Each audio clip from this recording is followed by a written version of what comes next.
Bayang Karerista, kasama natin ngayon ang mga estudyante na nagsuschooling dito sa New Philippine Jockeys Academy Incorporated.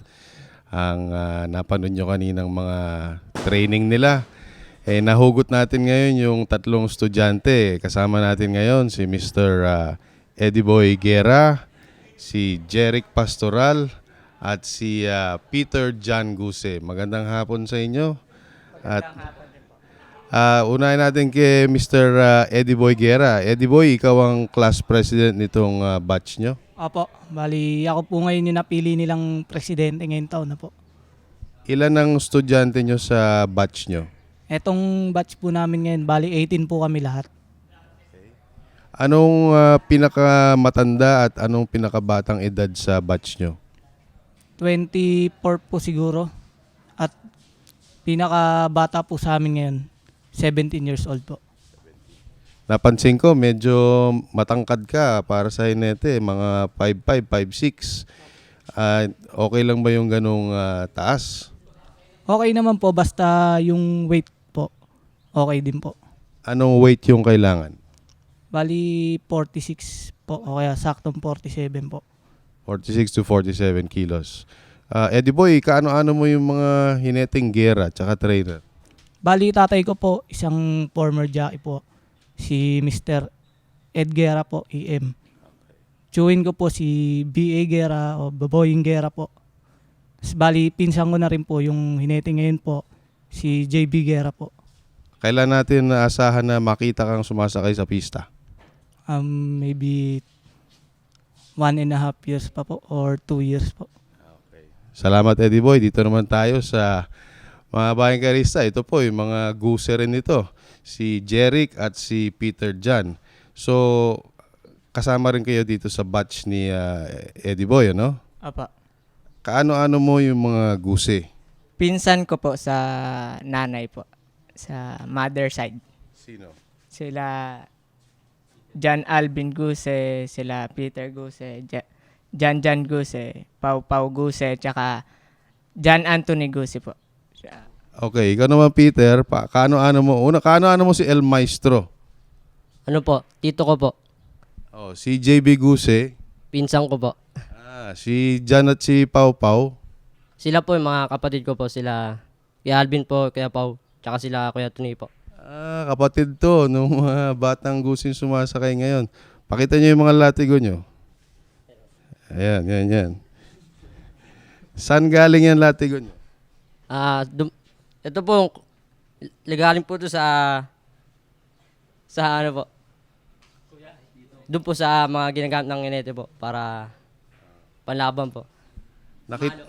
Nakita namin medyo mahirap yung training nyo. Bakit ganun katagal? 2 taon bago maging tunay na hinete? Para po maging mabatak po para pagdating po sa karera. Malakas po tsaka kailangan hindi mapagod. Sino yung nagtuturo sa inyo? Si Mr. Oyet Alcacid po. Kamusta naman bilang teacher si Oyet? Magaling po magturo at mabait po.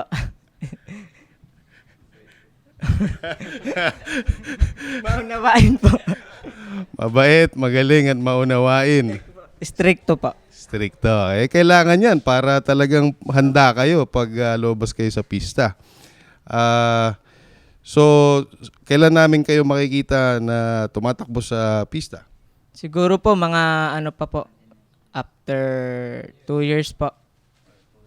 Peter, gaano kadalas yung schooling nyo dito? Tuwing po, Martes, Miyerkules, Huwebes po, 3 days po. Anong oras? Nagsisimula po mga 10 a.m. po hanggang 12.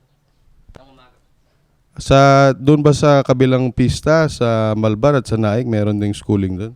Meron din po. Mga naghati-hati po kasi.